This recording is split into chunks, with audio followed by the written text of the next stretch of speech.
అయితే you did గోస్ట్‌కి కూడా మీరు వర్క్ చేయడం జరిగింది. నాగార్జున గారితో అసోసియేషన్ ఎలా ఉంటుంది? అండ్ మీరు వర్క్ చేస్తున్నంత సేపు whatever the film you are working, మీరు ఎంతమందితో అసోసియేట్ అవుతారు? Like director, producer, hero, heroines వీళ్ళు మీతో మాట్లాడతారా? What about the actors? వాళ్ళు ఎంతవరకు మీతో అసోసియేట్ అవుతారు?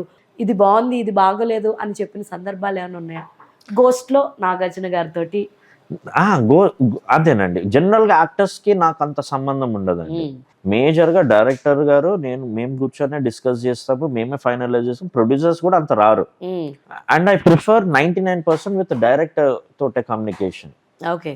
లైక్స్, డిస్‌లైక్స్ ఎప్పుడైనా కలిసినప్పుడు చెప్పుకోవచ్చు. అదేం ప్రాబ్లమ్ లేదు. కానీ 'గోస్ట్‌లో' కొంచెం అంటే నాగార్జున గారు కూడా చాలా యాక్టివ్ ఉంటుండే అన్నమాట అన్నిట్లో. సాంగ్స్ ఎలా అవుతున్నాయి, ఆ! బీజీఎం ఎలా అవుతుంది, స్టోరీ ఏంటి, పరిస్థితి అని తను మంచి పర్సనల్‌గా తీసుకున్నాడు బేసికలీ. హ్మ్. మన 'గోస్ట్' మూవీని చాలా పర్సనల్‌గా తీసుకొని చేశాడు. అండ్ తను సార్ పెర్ఫార్మెన్స్ అయితే అల్టిమేట్ 'గోస్ట్‌లో' నాగార్జున సార్‌ది అల్టిమేట్ పెర్ఫార్మెన్స్. సో తనకి ర్యాప్ సాంగ్ చాలా నచ్చిందన్నమాట. ఓకే. ఒక సీన్ ఉంటుంది. తన ఫాదర్ పెంచుకుంటాడు ఒకతను. హ్మ్. సో తనని ఫాదర్‌గా భావిస్తాడు. ఒక సిస్టర్ ఉంటది. తన సిస్టర్ వల్ల సిస్టర్ ఎళ్ళిపోతది. ఇతను ఎళ్ళిపోతాడు. అంటే ఫ్యామిలీ ఇట్లా డిస్పోజ్ అయిపోతది. హ్మ్. ఆ స్టోరీ చెప్పాలి హ్మ్. సార్ ఇప్పుడు ఆ సినిమాలో. అప్పుడు ఒక సాడ్ సాంగ్ ఎయ్యకుండగా వీడు నేనా అని ఒక ర్యాప్ సాంగ్ వస్తుంటది. ఓకే. ఫుల్ హిప్ హాప్‌లో వస్తుంటదన్నమాట. ఓకే. He loved that. మీరొకసారి ఆ సాంగ్ వింటే ఒక పెయిన్ ఉంటది. అట్ ద సేమ్ టైమ్ ఒక బ్యూటిఫుల్ ఒక న్యూ టెక్స్చర్ ఉంటది దాంట్లో. Hmm. And he called me and said, "Robin, this is fantastic. This is beautiful man. I loved it" అని చెప్పారు. థ్యాంక్ యూ సార్ అన్నట్టుండే. క్రేజీ. అసలు నిజంగానే Nagarjuna garu will admire whatever the talent it is. Like yes. చిన్నదనిపించినా కూడా he calls and he appreciates. నేనైతే చూసాను యాక్చువల్‌గా. చిన్న మైన్యూట్ థింగ్స్ మనం చెప్తాం. బట్ అది కూడా ఆయన గుర్తించుకొని this one was good, that one was good అని చెప్తారు అసలు. తను ఎంత అసలు అంటే తన బర్త్‌డేకి మార్క్‌ని పిలిచారు. మార్క్‌ని పిలవండి. తన ఇంటికెళ్ళాము. ఓకే. సార్ వాళ్ళ ఇంటికెళ్ళాము. ఓకే. కూర్చున్నాము. స్వీట్ ఇచ్చారు. స్వీట్ తిన్నాము. అండ్ ఫస్ట్ ఆఫ్ ఆల్ వాళ్ళ ఇల్లు చాలా బ్యూటిఫుల్ ఉంటది. I really loved it. Very green nature ఉంటదన్నమాట. స్వీట్ తిన్న తర్వాత స్వీట్ ఎలా ఉంది చెప్పి అంటే will keep us like a very ఫ్రెండ్లీగా ఉంటారు తను. Is very passionate on cars, హ్మ్. స్పీకర్స్, లేకపోతే audio. Is also on audio electronics. File. Yeah. So any creative innovative thoughts ఉండి డిస్కస్ చేస్తే ఇల్ బి లైక్ వెరీ ఇంట్రెస్టింగ్ గా దాంట్లో మర్జ్ అయ్యి వి టాక్ అన్నమాట. సూపర్. అలాగే ఇంకొక మంచి సినిమా ఏంట్రా అంటే 'agent Sai Srinivas Athreya'. So investigation films are one of my favourite films. Thrillers, investigation thrillers, police stories అంటే నాకు చాలా చాలా ఇష్టం. అదే చూస్తున్నంత సేపు your music like engaging the people. So ఆ సినిమాతో ఉన్నటువంటి any memories you can share now? ఆ సినిమా ఏజెంట్ ఆత్రేయ ఏ రోజు నేను అబ్బా కష్టపడి చేస్తున్నా అన్న ఫీలింగ్ ఎప్పుడు రాలేదు. ఎప్పుడు రాలే. అసలు ఎంజాయ్ చేస్తూ హ్యాపీగా డాన్స్ చేస్తూ హ్యాపీగా ఎవ్రీ వీకెండ్స్ లో నేను, డైరెక్టర్ గారు, ప్రొడ్యూసర్ గారు అందరం కలిసి పైన కూర్చొని సినిమా గురించే డిస్కషన్. ఇంకా వేరే సినిమా గురించి కూడా ఉండదు. వేరే యాక్టర్స్ గురించి ఉండదు. దేని గురించి ఉండదు. ఏజెంట్ ఏంది, ఏం చేద్దాము. సో ఇట్ వాజ్ లైక్ ఒక బ్రెయిన్ విత్ 100 నర్వ్స్ అంటారు కదా. So director, music director, DOP, producer అందరం కలిసి we all know next week ఏం షూట్ అవుతుందో నాకు తెలుసు, నేనేం మ్యూజిక్ చేస్తున్నానో వాళ్ళకి తెలుసు. సో అందరం కలిసి పనిచేసాం, ఒక యూనిట్ గా పనిచేసాము. మన నవీన్ పొన్శెట్టి గారు, I would like to actually Naveen అని అందామని లోపు యు ఓన్లీ మెన్షన్. నవీన్ గారు ఇస్ లైక్ సూపర్ ఫైర్ అన్నమాట. ఫైరా? I thought he is very fun also. Super fun fire. Fun fire. అంటే కాలుతుంటాడు కానీ చేయి పెడితే కాలదు, చల్లగా ఉంటది. Okay. So is like that. Is like snow world. తను నైట్ లో సడన్ గా ఒక వీడియో కాల్ వస్తుంది. ఏంటి అని చూస్తే నవీన్ గారు ఇట్లా ఇగో షటర్ ఇట్లా పడుతుంటది, ఆర్ఆర్ అని ఇట్లా ప్లే చేసి ఆర్ఆర్ అని చెప్పి ఇట్లా చూపిస్తుంటాడు అనమాట. నైట్ వీడియో చూసి బ్రో నేను చేస్తా బ్రో, రేపు పొద్దున నేను చేస్తా కదా అంటే ఆయనకి గివ్ ఇన్పుట్స్ కదా, lot of inputs. And of course that helped film. And Naveen గారు వర్డ్ లో చెప్పాలంటే is a mad. Phonetic about acting, phonetic about films. Is extraordinary person అండి. ఎందుకంటే I have never seen any actor coming like that. Prasad labs లో మాది song teaser తో ఏదో event పెట్టుకున్నాం. Event 6 o'clock event. తను 3 o'clock నాకు ఫోన్ చేసి, 3 o'clock ఫోన్ చేసి, నువ్వు వచ్చే 4 o'clock వచ్చేసే నువ్వు అంటే, ఇప్పుడు వెళ్ళి ఏం చేస్తాం నవీన్, కొంచెం టైం తీసుకుందాం అంటే, లేదు నాకు కొంచెం ప్రాక్టీస్ అయ్యి, నువ్వు రా నువ్వు గిటార్ తీసుకొని రా అంటాడు. గిటార్ ఎందుకు నవీన్ అంటే, నువ్వు తీసుకొని రా చెప్తా. సరే అని గిటార్ తీసుకొని వెళ్ళా. ప్రసాద్ ల్యాబ్స్ లో ఎవ్వరు లేరు, ఎంటీ. నేను ఆయన స్టేజ్ మీద ఉన్నాము. అదేదో కామెడీ బిట్, ఆయన ఏదో పాట పాడతాడు, నేనే కంపోజ్ చేసిన అంటాడు.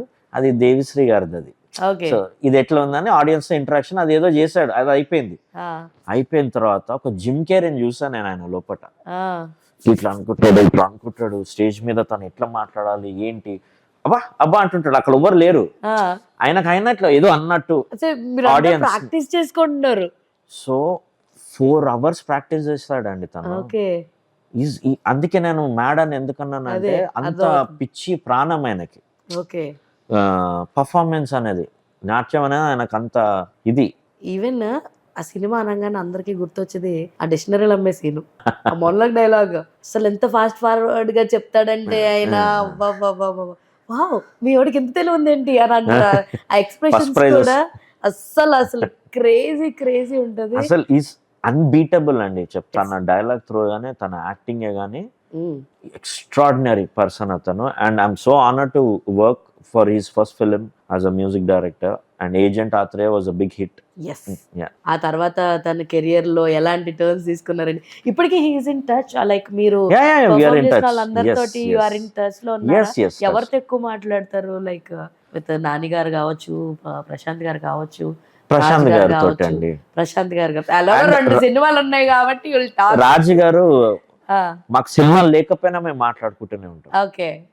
తనైనా ఫోన్ చేస్తుంటాడు నాకు, నేనైనా చేస్తాం. లాస్ట్ మంత్ యుఎస్ లో ఎవ్రీ డే తనతో మాట్లాడుతూనే ఉన్నాను. Raju garu is not only a director అండి, I think is like a brother to me, a family member. Is more than a director, more than a producer to my heart. మీ ఇద్దరికి కొంచెం సిమిలారిటీలు అనిపిస్తున్నాయిలే. నిజంగా బ్రదర్స్ అన్న నమ్మేయచ్చు. You have like little bit facial features కలుస్తున్నాయి కొద్దిగా. అవునా? రాజు గారి ఫోటో పక్కనేసి ఈయన photo పక్కనేయండి, because is in clean shave. So మీరు కొంచెం ఫుల్ గడ్డంతో, మేబీ గడ్డంతో ఆయన మీలాగా ఉంటారేమో, ఉంటుండొచ్చు మేబీ. సో ఇంకా మీ ఫిలిమ్స్ కావచ్చు, లేదంటే మీరు ఏదైనా ఒక ఫిలిం యాక్సెప్ట్ చేయడానికి what you look in script లో ఏం చూస్తారు మెయిన్ అంటే? What you will say? Hook point అండి. Hook point. Okay. For an example, Mallesham సినిమాలో ఒక 6th class drop out invent చేశాడు మిషన్. దండోరా తీసుకుంటే క్రిమినేషన్ కి కూడా చోటు లేని ప్లేస్ లో ఉన్నామా మనము, అదొక క్వశ్చన్. ఇలా ఒక హుక్ పాయింట్ ఉంటుందండి సినిమాలో. ఆ హుక్ పాయింట్ ఒక్కటి చూస్తాను నేను. ఆ హుక్ పాయింట్ నచ్చింది అనుకోండి అండి, యాక్టర్స్ ఎంత బాగా చేసినా, నార్మల్ గా చేసినా, డైరెక్షన్ నార్మల్ ఉన్నా, ఎక్స్ట్రాడినరీ ఉన్నా నేను చేస్తాను. ఆ హుక్ పాయింట్ నుంచి. ఇప్పుడు జాంబీ రెడ్డి ఉంది. Zombie Reddy is like first time తెలుగులో జాంబీస్ వస్తే ఎలా ఉంటది అనేది, obviously that is a hook point. Where else that line is only very interesting actually. So corona, Covid అది రివర్స్ తిరిగి, ఆ వ్యాక్సిన్ రివర్స్ తిరిగి జాంబీలు అయిపోతే ఏంటి పరిస్థితి మన తెలుగులో ఇక్కడ అనేది. And that is one interesting incredible line అది. So that is what I observe in any film. ఒక 2 hours నాకు స్టోరీ చెప్పినా దాంట్లో హుక్ పాయింట్ ఎక్కడ ఉందా అని చూస్తా. హుక్ పాయింట్ ని చూసి దాని తర్వాత దాంట్లోకి పరకాయ ప్రవేశం చేసి మ్యూజిక్ ని అందిస్తారు. అంతేనా? ఈ మిషన్ ఇంపాసిబుల్ పిల్లల ఫిలిం అండి. యాక్చువల్ చాలా పెద్ద స్టోరీ అది. అవునా? చాలా పెద్ద స్టోరీ. సింప్లిఫై చేసి ఒక పిల్లలను పెట్టి, తాప్సీ గారిని పెట్టి, తను ఏదో ఇన్వెస్టిగేషన్లు ఉంటది, బట్ మేజర్ పిల్లలతోటే జరుగుతుంటది. చాలా కాంప్లికేటెడ్ స్టోరీ, చాలా సింప్లిఫై చేసి చెప్పాడు దాంట్లో స్వరూప్ గారు. తన స్ట్రెంగ్త్ డైలాగ్స్ అండి. తన స్ట్రెంగ్త్ ఇస్ డైలాగ్స్. మీరు ఏజెంట్ ఆత్రేయలో చూసినా స్వరూప్ గారి డైలాగ్స్ ఎలా ఉంటాయో తెలుసు కదా. చాలా సింప్లీ బట్ చాలా టచ్ చేస్తాయి అన్నమాట. తన స్ట్రెంగ్త్ అది. సో మిషన్ ఇంపాసిబుల్ ట్రై చేస్తాం, బట్ అప్పుడు ఆ టైంలో పిల్లలు అంత పెద్ద స్టెప్స్ తీసుకొని అంత చేయడం అనేది మేబీ అది జనాలకు అంత అడాప్ట్ చేయలేదేమో. లుక్స్ వెరీ క్యూట్ స్టోరీ అది. బట్ లక్కీలీ మాకు ఓటీటీలో బాగా వర్కౌట్ అయింది అది. చాలా మంది చూసారు ఓటీటీలో. అండ్ మిషన్ ఇంపాసిబుల్ కి నేను మా చిరంజీవి గారిని కలవడం జరిగింది ఆ ప్రీ రిలీజ్ ఈవెంట్ రోజు. సూపర్. అండ్ తను ఒక్క మాట అన్నారు, నేను కార్లో వచ్చేటప్పుడు నేను సాంగ్ విన్నాను, ముగ్గురు పిల్లల కుర్రల సాంగ్ ఒకటి విని, చాలా బాగా చేసావు, చాలా బాగుంది. Felt that was a magic moment for me. Chiranjeevi గారిని ఏమో నాకెందుకో ఎక్కడో ఒక చిన్న ప్యారడైస్ తర్వాత శ్రీకాంత్ వదిలే గారి ఏదన్నా కనెక్టివిటీ ఎక్కడో కొడుతుంది, టచ్ వుడ్ ఇది అవ్వాలని అనుకుంటున్నాను నేను. ఆ ఫిలింలో ఏదో ఒక రకంగా మీరు ఇన్వాల్వ్ అయితే బాగుండని నాకు అనిపిస్తుంది. ఏమన్నా ఇన్వాల్వ్మెంట్ ఏమన్నా ఉండబోతుందా? మ్యూజిక్ అనిరుద్ధ్ గారు చేసేస్తున్నారు ఆల్రెడీ, సో మేబీ ఒక విలన్ రోల్ ఇస్తున్నారు. యాక్టింగ్ పరంగా కూడా మీరు చేద్దాం అనుకుంటున్నారా? You are interested in towards acting? ఎందుకంటే మ్యూజిక్ కంపోజ్ చేస్తున్నారు, రైటింగ్ సైడ్ ఉన్నారు, లైక్ రాజు గారికి కాకుండా ఎవరికన్నా రాసి. ఇప్పుడు మీకు సూర్యకాంతము బాక్సాలి అని తీశారు, ప్రణీత్ డైరెక్టర్. తనకి నెక్స్ట్ సినిమాకి స్క్రీన్ ప్లే రాస్తున్నారు. సూపర్. అంటే like what is your personal interest? అంటే దేని మీద ఎక్కువగా ఇంట్రెస్ట్ మ్యూజిక్ కాకుండా? నాకు బైక్స్ అంటే ఇష్టం, నా కార్ అంటే ఇష్టం. ఒకప్పుడు నేను స్ట్రీట్ రేసింగ్కి వెళ్ళేవాడిని, నాకు వింటేజ్ బైక్స్ ఉన్నాయి, సో బైక్స్ తీసుకొని వెళ్ళేవాడిని. నాకు అది ఇష్టము. అండ్ సెకండ్ థింగ్ వచ్చేసి ఫోటోగ్రఫీ అంటే నాకు చాలా ఇష్టం. ఓకే. సో మీరు ఇన్ ఫ్యూచర్లో nowadays music directors are doing everything. So album సాంగ్స్ని వాళ్ళే డైరెక్ట్ చేస్తూ వాళ్ళే యాక్ట్ చేయడం కూడా చూస్తున్నాం. సో అలా మేమేమన్నా మార్క్ని చూడగలుగుతామా? Direction that is a very big position అండి. I don't think I fit in to a direction. Okay. It's a very big position, but definitely creative side అయితే ఎనీథింగ్ క్రియేటివ్ సైడ్ అయితే ఉంటాను. స్క్రిప్ట్ రైటింగ్ ఉండొచ్చు, music చేయడం ఉండొచ్చు, వీటిలలో I'm also planning to do a video songs అండి. Super. So definitely I'll be coming soon with video songs separate album songs లాగా you'd like to. అంటే లైక్ ఇప్పుడు ఆల్రెడీ మీరు ఒక కన్నడ ఫిలిం చేశారు, ఒక బాలీవుడ్ ఫిలిం చేశారు, హిందీ ఫిలిం చేశారు, తెలుగు ఫిలిమ్స్ చేస్తున్నారు. ఇంకేమైనా లాంగ్వేజెస్ చేశారా? మలయాళం, తమిళ్? అంటే మనం తెలుగులో చేసిన అవన్నీ అటు ట్రాన్స్లేట్ అయిపోయినాయి. మీరు స్ట్రైట్ అవే అయితే చేయలేదు. సో మీ ఆల్బమ్ సాంగ్స్ ఏ లాంగ్వేజ్ లో ఉండబోతున్నాయి? అవి కూడా మిక్స్ చేస్తారా అన్ని లాంగ్వేజెస్ లోకి? సో లైక్ మీరు ఈ కెరియర్ లోకి రావడం అన్నది ఇట్ హ్యాపెన్. షార్ట్ ఫిలిమ్స్ చేశారు, ఆ తర్వాత నాని గారితో స్టార్ట్ అయింది. బట్ వేరే ఎల్స్ మీకు ఎక్కడి నుంచి ఇంట్రెస్ట్ వచ్చింది? లైక్ మ్యూజిక్ సైడ్ వెళ్ళాలి అన్న ఫస్ట్ సీడ్ ఎక్కడ పడింది? ఎలా అంటే ఫ్యామిలీలో ఎవరన్నా ఉన్నారా ఈ ఇండస్ట్రీ సైడ్ పరంగా కానీ, లేదంటే ఏంటి వేరే ఏదైనా ఇండస్ట్రీ సపోర్ట్ ఉందా అంటే మార్క్కి ఏం చెప్తారు? My father is a music lover అండి. అండ్ తను పుట్టక ముందే తను హ్యూజ్ మ్యూజిక్ సిస్టమ్ తీసుకొని వచ్చి మాకు ఎట్లా అంటే నా కొడుకు అంటే వాళ్ళు లోకానికి వచ్చిన తర్వాత వాళ్ళు మ్యూజిక్ వింటూ పెరగాలన్నది డాడీకి చాలా స్ట్రాంగ్ ఉండే. ఓ సూపర్. ఎస్. సో దానివల్ల మా డాడీ వాళ్ళ సిస్టర్స్ బ్రదర్స్ అందరు వెళ్ళి ఒక చిన్న ప్లాట్స్ తీసుకున్న, మా ఫాదర్ అమౌంట్ స్టోర్ చేసి నేను లోకానికి రాకముందు తను వెళ్ళి ఒక పెద్ద మ్యూజిక్ సిస్టమ్ కొనుక్కొని వచ్చాడు. ఓకే. సో అది మీకు నాకు తెలిసి ఇంకా పుట్టినప్పటి నుంచి మ్యూజిక్ లోనే పెరిగా. పాప్ మ్యూజిక్ తీసుకున్న, జాజ్ మ్యూజిక్, సూఫీ, గజల్స్, ఇళయరాజా గారి పాటలు, లయనల్ రిచీ, కార్పెంటర్స్, బోనియన్. సో ఇవన్నీ వింటూ పెరిగాం కాబట్టి మాకు చిన్న ఉన్నప్పుడు టాయ్స్ కూడా మాకు పిల్లల టాయ్స్ ఇవి ఉంటాయి కదండి ప్లాస్టిక్వి, అవి ఉండకపోతుండే. ఎలక్ట్రానిక్ బోర్డ్స్, సర్క్యూట్ బోర్డులు ఇచ్చి ఆడుకోమంటుండే. సో సాల్వింగ్ చేయడము నాకు తెలిసి ఒక 100 times అన్నా నాకు షాక్ కొట్టింటది. సో అట్లా పెరిగాం కాబట్టి చిన్న we are like audio file, we love speakers, amplifiers, turntables. దాని తర్వాత మ్యూజిక్లోకి వచ్చాం. మ్యూజిక్లోకి వచ్చినప్పుడు I was in church music ఎక్కువ ప్లే చేస్తుండే. అక్కడ నుంచి మళ్ళీ మెయిన్ స్ట్రీమ్ గా నేను ఫుల్ టైం మ్యూజిక్ వచ్చా. మా బ్యాండ్ గాస్పుల్ బ్యాండ్ వాళ్ళందరూ వాళ్ళ జాబ్స్, మ్యారేజ్, సెటిల్ అట్లా వెళ్ళిపోయారు. నేను ఫుల్ టైం మ్యూజిక్ లోకి వచ్చాను. నేను మ్యూజిక్ లోకి వచ్చిన తర్వాత నేను షార్ట్ ఫిలిమ్స్ ఇనిషియల్గా షార్ట్ ఫిలిమ్స్ చేశాను, దాని తర్వాత future films. Do you have any musical guru? Yes, అంటే బిఫోర్ ఉంటుంది కదా టీనేజ్ లో ఒక రాక్ బ్యాండ్ అని, అది అట్లా మా చర్చ్ లో ఒక బ్యాండ్ ఉండే ఎక్స్టాల్ అని. ఓకే, సో అక్కడ అలా Yeah, స్టార్ట్ అలా చేశారు. వాట్ యు ప్లే మోర్ అండి, లైక్ ఖచ్చితంగా మార్క్ మ్యూజికల్ ఆల్బమ్స్లో ఇది లేనిదే అసలు క్రియేట్ చేయని మ్యూజిక్ అనే ఇన్స్ట్రుమెంట్ ఏమైనా ఉందా? అట్లేం లేదండి, అట్లేం లేదు. అన్నీ పాడతాను నేను. ఆ, ఇప్పుడు పిల్ల సాంగ్ నేను గిటార్ మీద కంపోజ్ చేశా. ఉమ్, దీంట్లో ఇంకొక సాంగ్ ఉంటుంది, అది కీబోర్డ్స్ మీద చేశా. దండోర్ వచ్చేసి కహోన్ మీద పెట్టుకొని స్టార్ట్ చేశా. సో దానికి అసలు ఏ ఇన్స్ట్రుమెంట్ వాడలేదు. సో ఇట్ డిపెండ్స్ అన్నమాట, దేనికి ఎట్లా అవసరం పడితే అది అట్లా వాడతాను. అండ్ కమింగ్ బ్యాక్ టు దండోరా, పిల్ల సాంగ్ వాళ్ళిద్దరు లవ్ది ఎంత కనెక్ట్ అయ్యారో, రవికృష్ణ చనిపోతున్నప్పుడు వచ్చేటువంటి Sad సాడ్ version. సాంగ్ కూడా people were like connecting, like చాలా Yeah. చాలా మంది అరే ఏంటిది ఏంటిది అని ఇన్స్టాగ్రామ్ లో రీల్స్ చేసిన వాళ్ళు కూడా ఉన్నారనమాట. Because there are lot of fans for Ravikrishna. Serials నుంచి he had some female fans చాలా ఎక్కువ మంది ఉంటుండే. సో వాళ్ళందరూ పాపం బాధపడిపోయి, there is one female journalist, I have friend అనమాట, షీ లిటరలీ క్రైడ్ తను చనిపోయిన సీన్ వచ్చినప్పుడు. సో ఎందుకంటే she related like Vijayawada nativity, అది కూడా రీజనల్ ఫీలింగ్ ఉంటుంది. And they admire a lot కదా, చనిపోయినప్పుడు people are not accepting it అనమాట. మేము నచ్చలేదు, మేము ఇక్కడ ఏడ్ చేసాము ఇలా కానీ. సో అలా జరుగుతుందంటే యాక్టింగ్ ఒక్కటే ఇంపాక్ట్ చూపించదు. ద రెల్స్ ఒక హారర్ ఫిలింని మనము ఫీల్ అవుతున్నాం అంటే కీ రోల్ ప్లే చేసేది మ్యూజిక్. I definitely say 101%. ఆ బ్యాక్గ్రౌండ్ స్కోర్ అవి ఇంపాక్ట్ లేకపోతే నార్మల్గా యాక్ట్ చేసినా అంత యాక్ట్ చేసినా మనకి అక్కడ భయం రాదు. Silence also place a beautiful music line లోకే వస్తుంది. సో అక్కడ అది వర్కౌట్ అయిందంటే దాని బ్యాక్గ్రౌండ్ లో వస్తున్నటువంటి ఆ సాడ్ సాంగ్ కూడా ఎంతో ఇంపాక్ట్ చూపించి ఉంటుంది అసలు.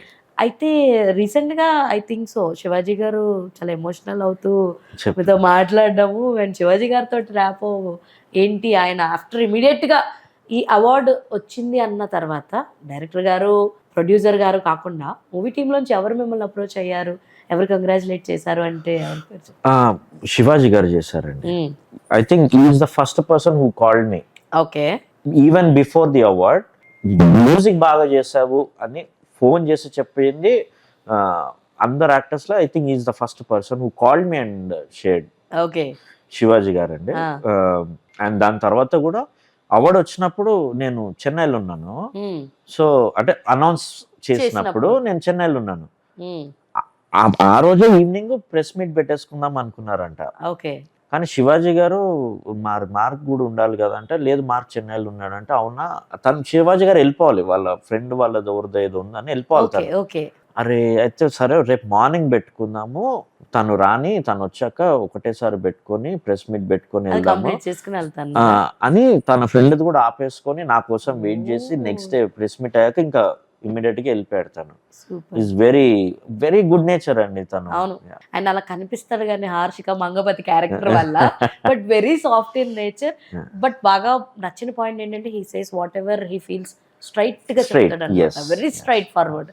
సో అప్కమింగ్ ఫిలిమ్స్ ఏమున్నాయి ఇప్పుడు? నెక్స్ట్ రాజాది రాజా అని ఒకటి చేస్తున్నానండి. ఓకే, కథకళి అని ఒకటి చేస్తున్నాను. ఈ ప్రజెంట్ అయిపోతాయి, 2-3 months లో అవి రెడీ ఉంటాయి. నెక్స్ట్ ప్రశాంత్ గారి బ్యాక్ టు బ్యాక్ 2 projects చేస్తాను. 2 projects లాక్ అయినాయి అనమాట. పేర్లు అయితే ఇంకా డిసైడ్ అవ్వలేదు కాబట్టి చెప్పట్లేదు, అంతేనా? లేదు తెలిసి చెప్పట్లేదు, చెప్పండి, తెలుసుకుంటారు మీరే. తెలుసుకుంటామంట. ఓకే, సో ఇప్పుడు ఈ ఇంటర్వ్యూ సాక్షిగా మీరు ఒక ప్రామిస్ చేయాలి. ప్రామిస్ చేస్తానని చెప్పి ఇంటర్వ్యూ సాక్షిగానా? ఓకే, మీరు ఒక ప్రామిస్ చేయాలి. ప్రామిస్ చేస్తున్నాను అని చెప్పాలి. నేను ఒట్టేసి ఒక మాట, ఒట్టేయకుండా ఒక మాట చెప్పను. ఇప్పుడు మీరు ఛత్రపతిలా మారాల్సిన అవసరం లేదు. Be like mark. Okay, mark ఇచ్చిన మాట మార్క్ చేయబడుతుంది. అంటే నా మాటనే మార్క్, మార్కే మాట. ఫైన్. ఏంటి తెలుసా, నాతోటి ఒక పాట పాడించుకోబోతున్నారు అనమాట. ఇప్పుడు కాదు, నా గొంతు బాగైన తర్వాత నాకు ఒక ఛాన్స్ ఇవ్వాలి మరి మార్క్ గారు. నా టాలెంట్ నేను ప్రూవ్ చేసుకోవాలనుకుంటున్నాను. మీ దగ్గరే మ్యూజిక్ నేర్చుకోవాలనుకుంటున్నాను. మీ ఇల్లు మా ఇల్లు దగ్గరే, ఆల్మోస్ట్ 5-10 minutes ఉంటుంది. ఒక పని చేద్దాం, మీతో రికార్డింగ్ చేసి మీకే ఇస్తా ట్రాక్, ఎవ్వరికి వినిపిద్దే, సీక్రెట్ మన మధ్యలోనే పెట్టుకోవాలి సీక్రెట్. నేను బాగా పాడతానండి. ఇప్పుడు గొంతు బాలేదు కాబట్టి నేను పాడట్లేదు కానీ, but I'm a good singer. But on this note I just want to say పాడడం అనేది ఒక మనిషి నుంచి మనసు నుంచి వచ్చేది. ఎస్. సో అది కొంతమంది అంటారు మేము బాత్రూమ్ సింగర్ అని, అట్లేం లేదండి. అందరు సింగర్సే. కొంతమంది శృతిలో పాడతారు, కొంతమంది అపశృతిలో పాడతారు. బట్ ఏ శృతిలో పాడినా పాటనే. ఓకే. సో పాటగా ఎంజాయ్ చేయండి హ్యాపీగా. సో మన ఇంటర్వ్యూ సాక్షిగా నాకు ఒక పాట రికార్డ్ చేసిస్తా అన్నారు. మీరు రికార్డ్ చేయడం వేరు, పాటలు పాడుకోవడం వేరు. మీరు రికార్డ్ చేయాలంటే మీ పర్సనల్ గా ఉన్నాయి పెట్టుకోవాలి పాట. ఒక పాట ఆయన కంపోజ్ చేయాలనుకున్నప్పుడు అట్లీస్ట్ మెయిన్ సింగర్ గా కాకపోయినా బ్యాక్గ్రౌండ్ సింగర్ గా పిలుస్తాను మాటిస్తున్నటువంటి మార్క్. ఎందుకండి మీరు ఇంత మంచిగా ఉన్నారు, మంచిగా పాడుతున్నారు. ఎక్కడ విన్నారండి నేను పాడింది? ఇంతమంది పాడారు కదా గిటార్ తీసుకొని. నేను పాడాను ఆ పాట, జస్ట్ నేను ఏమల్లా అరోమలే అన్నాను అంతే. అదే అరిచారు కదా, బాగుంది అది. ఎనీవేస్ నాకైతే I just want to create some fun అన్నమాట. I hope you enjoyed this interaction. Oh I loved it, thank you. నాకు ఎందుకో రెగ్యులర్ ప్యాటర్న్ ఆఫ్ ఇంటర్వ్యూ లాగా పెట్టకుండా, so I just want to end this interview with the title track of Dandora. మీరు పాడితే వినాలని అని ఉంది. సో కొంచెం ఒక ఫ్యూ లైన్స్ పాడారనుకోండి, మా ఆడియన్స్ ఫిదా అయిపోతారు. మీకు అద్దర్ అవార్డ్ సెలబ్రేషన్స్ మళ్ళీ చేసుకుంటారు వీడియో చేసిన తర్వాత. దండోరా దండోరా దండోరా దండోరా దండోరా దండోరా దండోరా దండోరా దండోరా దండోరా దండోరా దండోరా. సూపర్, అసలు crazy crazy crazy. Wrong note పడ్డది.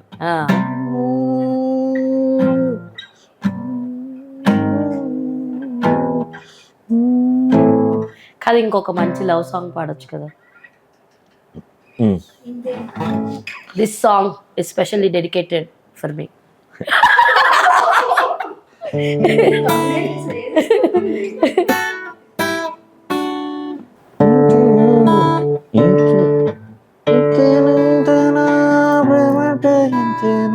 పడినదాకా తెలియదే. అంతే. నా కోసం అనగానే చూడండి ఎంత ఫాస్ట్ గా పాడేశారు, చాలా ఫాస్ట్ గా ఎండ్ కూడా చేస్తారు అనమాట. నీకేం కావాలి చెప్పు అన్న పాట అనిపించింది ఒకసారి కదా, అది ఇచ్చేస్తే. Ready, 1 2 3 go. ఇంతేనా ఇంతేనా ప్రేమంటే ఇంతేనా, పడిన దాకా తెలియదే. ఇంతేనా ఇంతేనా నేనంటే ఇంతేనా.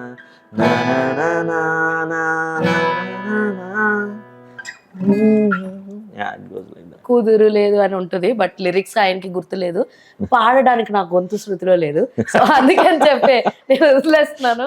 Anyways, so happy to be interaction with you. నాకైతే చాలా చాలా నచ్చింది. ఐ హోప్ మిమ్మల్ని ఏం ఇబ్బంది పెట్టలేదు అనుకుంటున్నాను. I'm very comfortable with you and thank you so much. Thank you so much for taking an interview. So మీరు ఇలాగే మమ్మల్ని ఇంకా మంచి మంచి పాటలతో అలరించాలని చెప్పి, సూపర్ గుడ్ ఆల్బమ్స్ తోటి, అలాగే మీకు నచ్చినటువంటి చిరంజీవి గారితో అతి త్వరలో ఒక మంచి సినిమా మీకు పడాలి అని చెప్పి మనస్ఫూర్తిగా కోరుకుంటున్నాను. Congratulations for all your awards. అప్పుడు నేను మీకు పరిచయం లేదు, ఇప్పుడు పరిచయం ఉన్నాను కాబట్టి from first award to till now this dated award వరకు all the very best. Congratulations. So చూసారు కదా, ఇది ఇవాల్టి మన వీడియో. మరో ఇంట్రెస్టింగ్ వీడియోతో మళ్ళీ కలుసుకుందాం. అప్పటి వరకు చూస్తూనే ఉండండి Volga videos. This is your Hema Malini signing off. Bye.